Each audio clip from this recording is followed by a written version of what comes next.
Good evening, cult members, and welcome to Pop Culture Cult. I'm Sean. I'm Janice. What are you looking at me for? I was building up anticipation. Okay.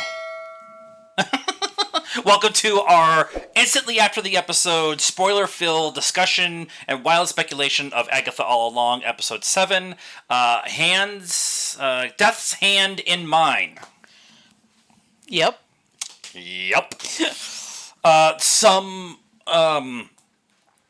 TikTok is an amazing thing. And some of the press junket has been circling back around to Agatha after each episode from things that they said during the press junket. Oh. Not necessarily giving hints, but things that have been like, maybe they were saying more than we thought they were saying. Right. And this week's one, they were asked, Joe Locke specifically was asked what episode, that you don't spoil or anything, but what episode are you excited about everybody else seeing? And Joe Locke said episode 7. Yeah. And the guy said, that was interviewing them, said, why? He said, Patty LeBone. And, yep, I get it. Yep. Yeah.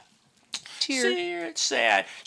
As soon as it said Death's Hand, I'm like, okay, somebody's dying, not getting just thrown off the road. Yeah, I didn't think that. I thought that Rio was coming back. Oh, yeah. And it would, like, her and Agatha would, be walking down the road hand in hand or something. But yeah. I mean, it makes sense. It makes sense. I have been continuously impressed on how each episode is a tick better than the previous episode. Not like the reveal of Billy is just a huge thing for the MCU overall. Yeah. That episode's amazing. And then last week's episode was just chock full of just Easter eggs and just dropping knowledge on us. Yeah. And then this week, just the out of order storytelling, going back and showing us that they've been telling what's going to happen all along. Yeah, and I was thinking about, because we all kind of got at some point that Patty LeBone's character was saying things that could be potentially strung together once you had the whole thing to make a cohesive, statement or whatever. But I didn't realize, like, there was so much more than what we were, there was only, like, what we were thinking maybe an episode where she kind of obviously blurted out something that didn't really have anything to do, with anything else that was going on. But she was also, like, we need to go back and rewatch everything. She was also calling out, tarot cards in every episode. She called out a tarot card. Yeah. And sometimes when she was saying things out of order, you didn't even necessarily realize that that's what she was doing. So that's why I'm like, we need to go back and rewatch the whole thing. But I don't, as much as I want to right now, I don't want to, because there's still two more episodes that they could drop some more stuff on us. So I want to wait until we're all done and then go back and watch the whole thing all over again. Unlike our other episode reviews, I don't know if we're going to, like, sit here and break down, like, each individual scene. I just don't think that's kind of how, because so much of what it happens in this episode is about what happened previously. Now, I want to talk about the choices of the Disney witches. I love that conversation. And I love the fact that Billy asked Agatha early on in the episode when they were still on the road, a direct follow after last episode. Like, they're on the end of the last episode was them, okay, we're going to go on the road together. Yep. And now they're kind of continuing that conversation. Yep. And he asked if he's ever going to get a straight answer from her. And she's, am I ever going to get an answer from you? And she said, you should have picked a straight witch to get answers or whatever. Which I thought was just a throwaway line, kind of funny or whatever. But I just thought it was weird. But just the way this episode is, because it's incongruent in time in storytelling in the episode itself. Yeah. But then it is also incongruent within the show itself, because they keep going back, and they're not going back to the beginning of the show to say, here's this hint, here's this hint, here's this hint. It's episode 4, episode 1, episode 3, episode 5, episode 7. So it's whoever edited this episode needs to get a freaking Emmy. Because it's so well done. It would have been easy to get lost too. Like in the beginning, I was kind of like, uh-oh, how is this gonna work? Because it would be easy, you're jumping in time periods. You're going back to when Lilia was, a child in Italy, I think. I'm assuming Italy. It was Italian. It looked, Italian Renaissance garb. So, like, her as a child, and then her there in that setting, but as she is now, and then, under the road, and then in the witch house, whatever, the house. Yeah, it was all over the place. And then, Lilia would, actually Lilia and, Jennifer. There was one time when she said, Lilia said something, and she's like, "Oh, the Salem 7, I haven't seen them since the subway station." And I was like, "What?" What subway? And I'm like, I probably missed whatever happened after that, because I was like, no, the last time you guys saw him, you got on a broom and you took off, and that was, what subway? And then 15 minutes later, we see the Salem 7 come out of the subway station. I'm like, oh my God. Yeah. But it would have been really easy to have gotten lost. But other than stuff like that, where they said something and you're like, what? But, it all came back around, and you got it at the end. Right. It wasn't Tenet. Right. You're going this way in time. I'm going that way in time. The story's going this way in time. And those on the podcast, I'm doing left, right, front, side, or left side of the.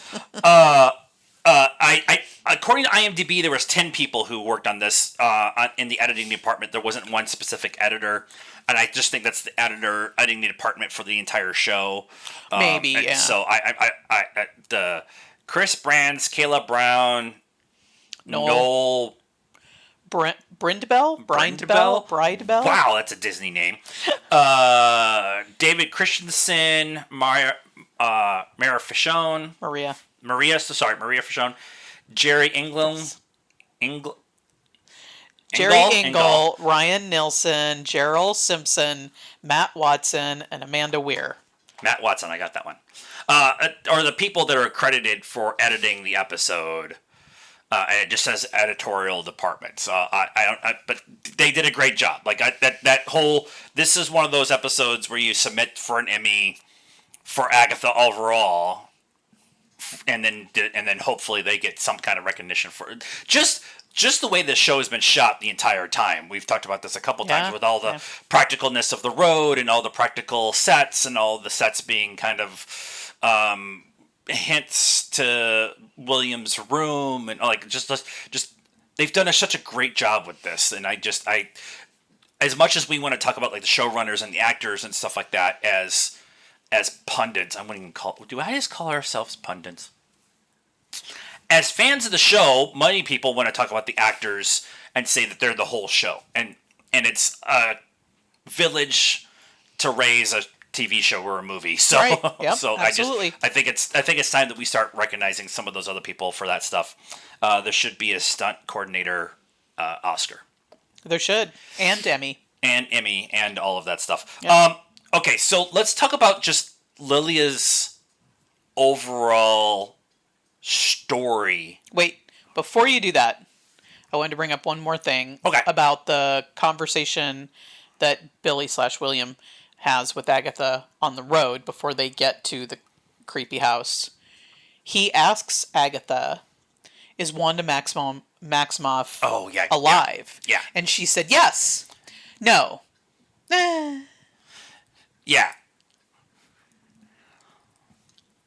And he also pressed her, like, did you see a body? Did you see a body? And she said yes, because she saw her body in the mayor of East what? Westview. Mayor of what? Westview.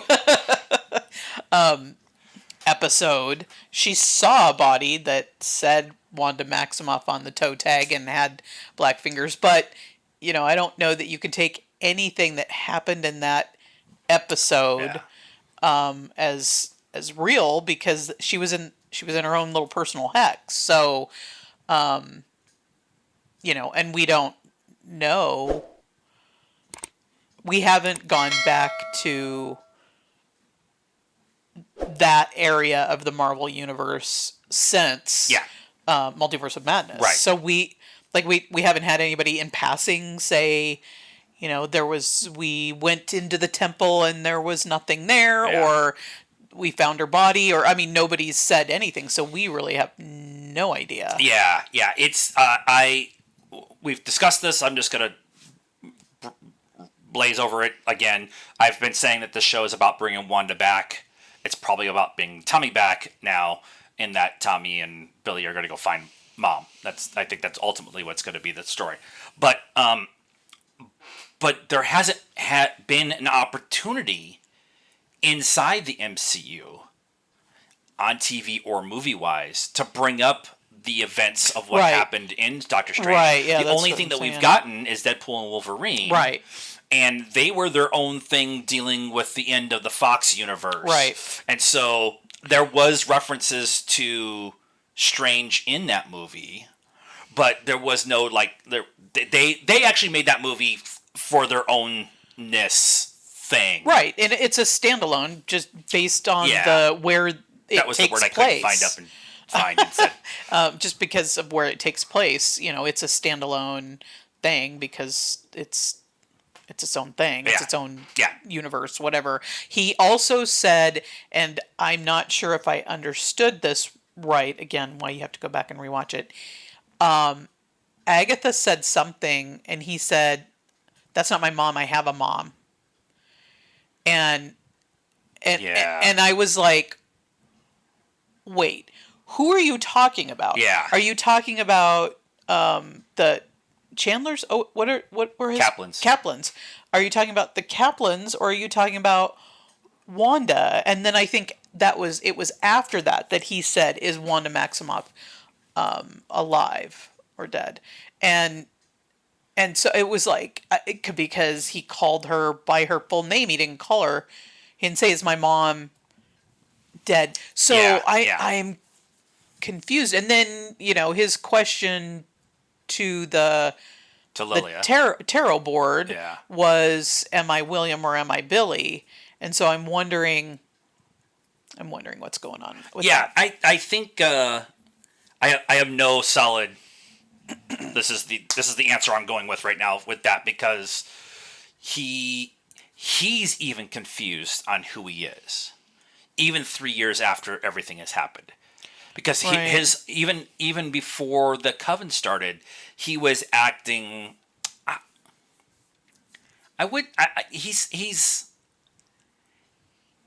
He doesn't seem like he's comfortable in the skin that he is in right now, and I don't know if that's because Billy took over William's body, or if it's just that Billy is becoming a teenager. And, oh, by the way, he has all these powers. Right. There's that teenage angst that you already have. Right. And you have to add on all the Billiness of it all, too. Right. And so I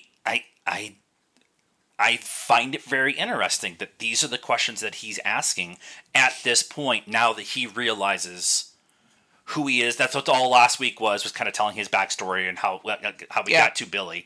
But he's asking those questions, and that's really important for the overall story, glazed over with this amazing story about death coming for you. Right. This episode. Yeah. And so I want to explore that conversation more. I think at this point in time it's worth the. I have this question. This is the question in the back of my mind. I'm gonna wait and have them tell me what the answer is. Yeah. Does that make sense? Because we've been very speculative, especially with WandaVision, and especially with this, about what's going on. And at this point in time, we have no clue. Right. Let's talk about Lilia, because this is her episode. This is her her trial. I want to say quest, but they're all in the quest together. This is her trial. Let's start with each of the witches they all show up as. So, of course, Agatha shows up as the Wicked Witch of the West. Right. Like, of course. She even said that they modeled it after her, and Billy said, "Prove it," and then he called her on her bluff. And she didn't have any. She couldn't back it up. And they've been showing the Wicked Witch of the West in the credits scene. Right, and Catherine Hahn's name is over that tile. Yep, so yep. Yeah. And then there was the Wizard of Oz action figures in William's room, and like all that kind of stuff. Billy shows up as Maleficent. Yes. That's the only time I'm going to be able to say that word. He even points out if the cheekbones work, run with it or whatever. Yeah. He made an amazing Maleficent. He was so good. And just enough makeup to accentuate like his cheekbones and his kind of full lips and stuff. And yeah. And I just want to see the behind the scenes of him running around with that thing on his head, because he was having a great time with it. Lilia was Glenda the Good Witch. Yeah.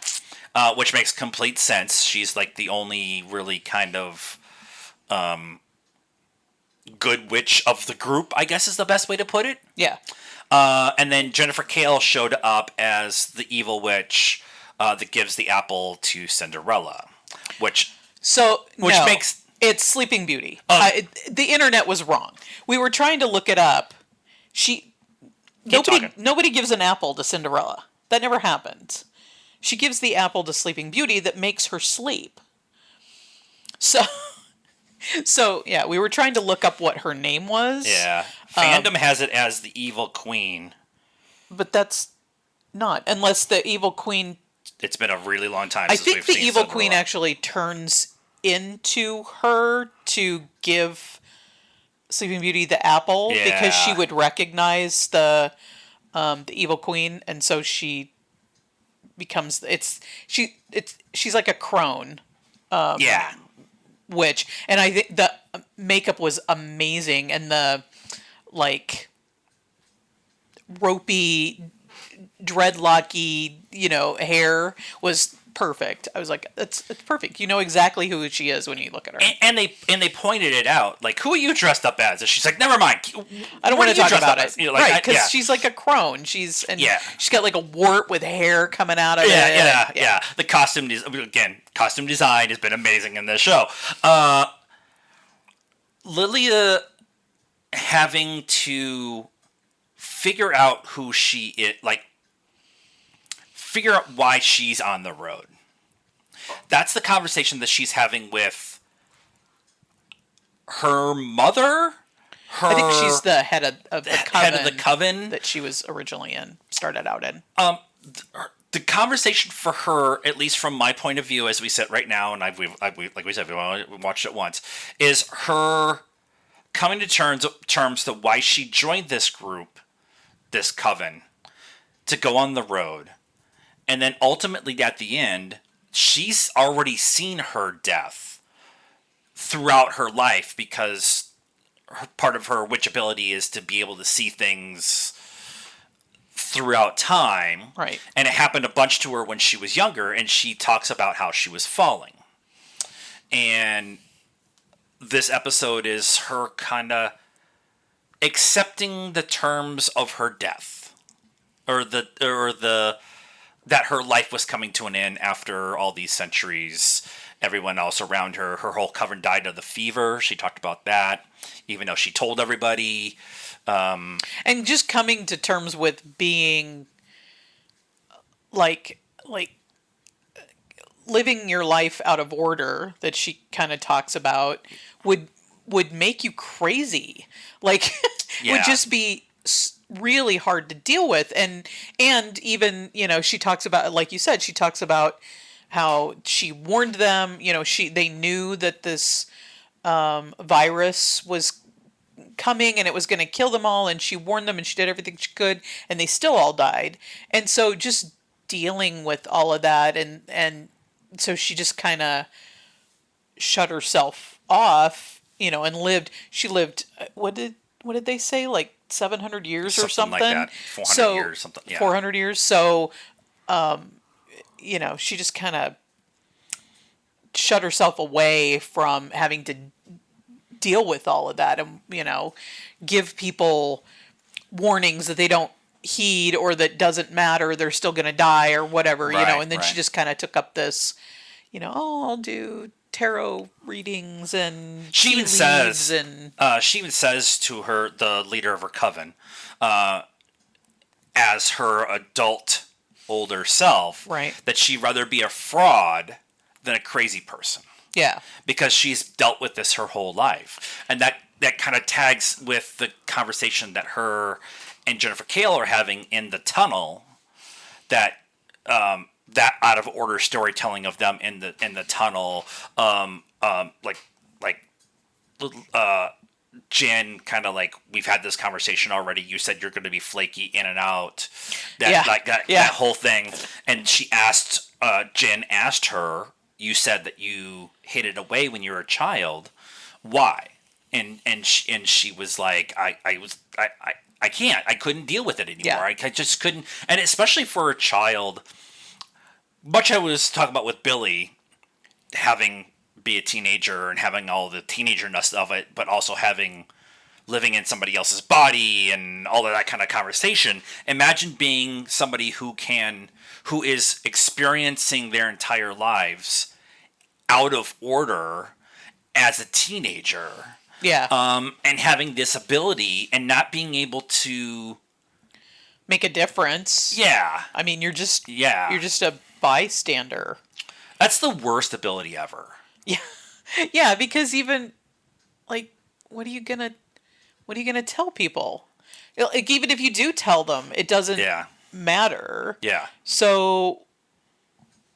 Yeah, and it's yeah, it's horrible. And it's not that it's voluntary for her. It's not that she can just turn it on and like, oh, okay, this is the next thing that's going to happen or whatever. It kind of comes to her in flashes, and she has to interpret what those flashes are.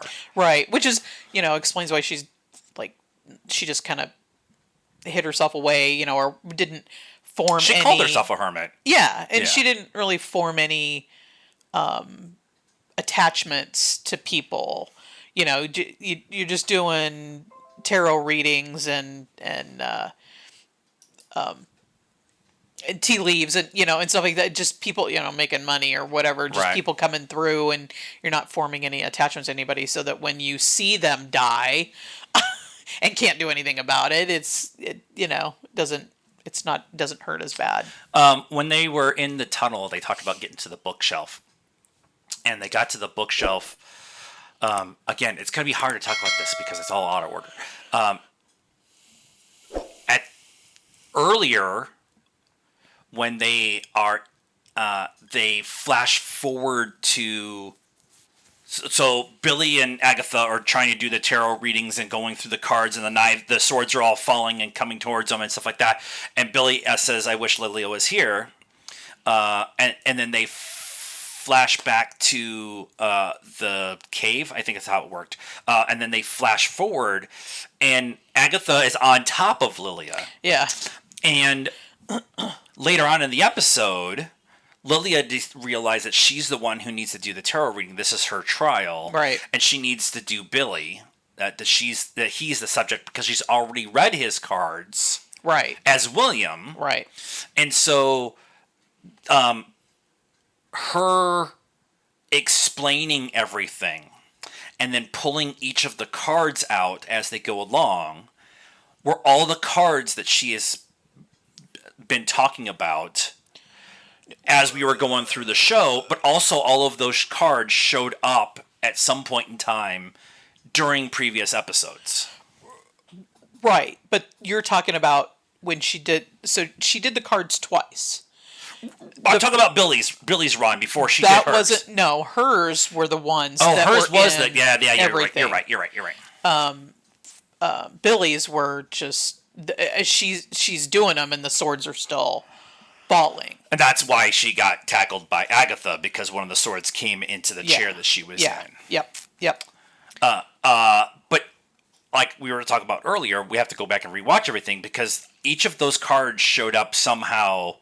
She either said them out loud or they were shown, except for Rio. Well, none of those cards. Only the death card was presented in this episode. Right, unless, as we now know, Rio is death. We saw her in almost every episode. That's true. That's a good point. That's true. I can get behind that conversation. When in one of the flashbacks to when they after Billy had tossed them off the road into the mud, Jen and Lilia fall into the tunnel.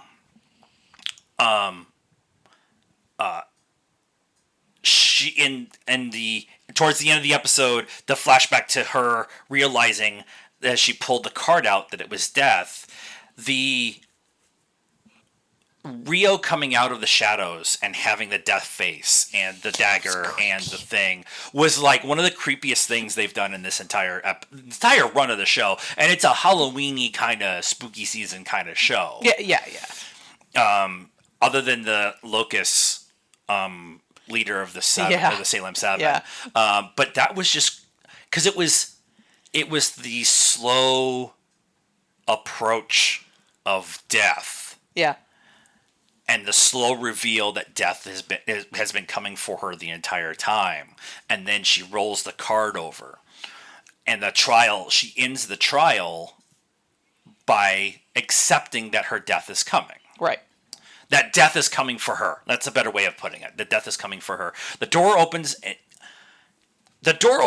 it's the Iron Maiden.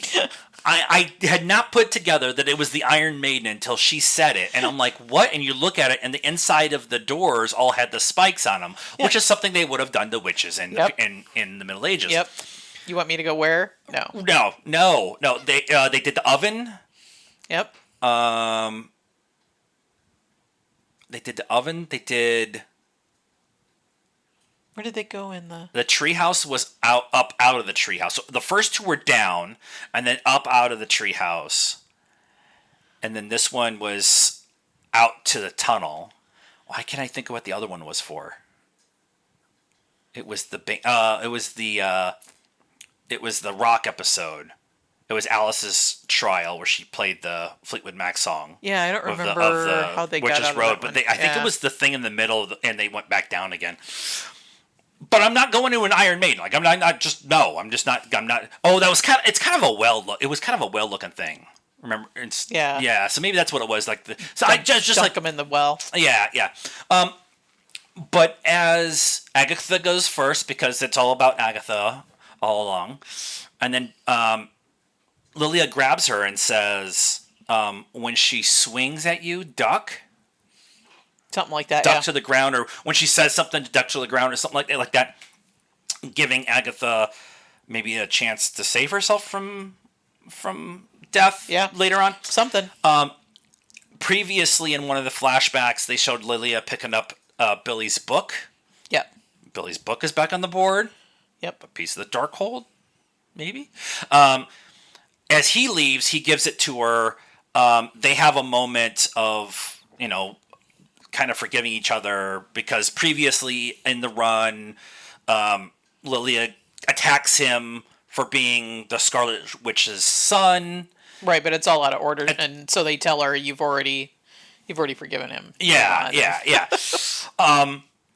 Jen goes through the Iron Maiden, and she says She says, "I'm not going before you," and she says, "Yeah, you are basically." Yeah, And you like, are, and you're the soul, or you're the heart yeah, of the coven. yeah, And then she kind of forces her through pushes her the through Iron and Maiden and closes closes the the doors. doors. And then she does this really kind of fun monologue as each of the creatures that are the Salem Seven, so the fox, the rat, the crow, the snake, all start appearing, and then they all transform into the women of the Salem Seven. And she has this this conversation, like I've come to the end of my road and blah blah blah blah, blah whatever. And she picks up the tower card and flips it upside down, and it flips the whole room. And she holds on to the table, and all of the Salem Seven fall to now the floor that has all the swords. Yep. And now they are all been killed, Cody fingers, like killed. Right, which I find interesting because were they really alive? I mean, I don't know. If they're really dead, there was blood. There was blood. But why are they weren't really anything other than a mechanism to force them to keep moving forward? Yeah, I was thinking that too. I was like, seems really a little anticlimactic for their for what happens to them, right, or what right. Like they never really confront Agatha, which is the whole point of them being there, right? Is to confront her or terrorize her or whatever. And I mean, so that's interesting. We'll see if they do anything more with that. Because it always comes back around to Star Wars for me. It's the Knights of Ren kind of same. Like they are a mechanism to move something forward, move a character thing forward. Yeah, it just feels like there was a little more build up than what ended up happening. Yeah, yeah. And we still have 2 episodes left, so I'm not going to sit here and say that that's the absolute end of them. Yep. But it's very much a boss move to have Lilia be the one who knows that her death is there for her. It is her time. It's death comes for us all, which is her mother of her coven said. Right, and she said to Billy. And she said to Billy, yeah. It's just a boss move by her to take them all out to save her now coven. Yeah. That she just now realizes that it's her coven. Yeah. To allow them to finish the road. Yep. And then she can't hold on to the bottom of the table anymore, and she falls, and that's how the episode ends. And they don't show her dying, but no, that would be a little rough. That would be a little rough. I agree. It's very much implied that this was her death, but it also leaves the door open for the Salem Seven and for Lilia to come back. Yeah. And I bring that up because they buried Mrs. Hart, Sharon, in the mud, and now we know that there is a tunnel system underneath there. She could have just fallen through, but except that she was dead when they buried her. Right. Like, because Lilia and Jen weren't dead. Right. He just threw them in there and they fell through to the bottom. So. And where's Alice? Everybody's been asking what happened to Rio the last 2 episodes, and that if she is actually death, so maybe she stayed behind to shepherd Alice's corporeal form to wherever it needs to go. Right. That's Death's job. Right. Death isn't necessarily Death portrayed in the right circumstances is not an evil character. Right. They are the shepherd for your soul to the next plane. Right. And so even though Rio herself is maybe batshit crazy, and she really loves her job of watching dead people, Death itself is not an evil person. They're not a good person. They're not a bad person. They're just the shepherd for you. Yep. And so I find that conversation interesting because when Lilia brought it up to the rest of the coven that Rio is Death, and everybody freaked out, and they all looked at Agatha, and Agatha's like, what can I say? I like bad boys. Yeah. And so Agatha has been portrayed so far as this bad person. She was born bad according to her mother. All this other stuff. Her long-term girlfriend is Death.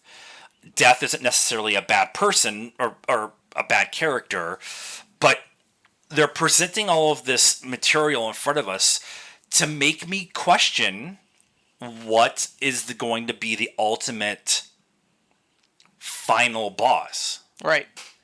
Is Death there for Agatha? And Billy is the one that completes the road and gets what he wants, which is Tommy? What happens to Jen? Right. Does she get her powers back to go back to selling cosmetics? And so it's a very it's a layer of the conversation that has been hanging there the entire time, but it has not been like fully presented in front of us. Right. We still have 2 more episodes. Right.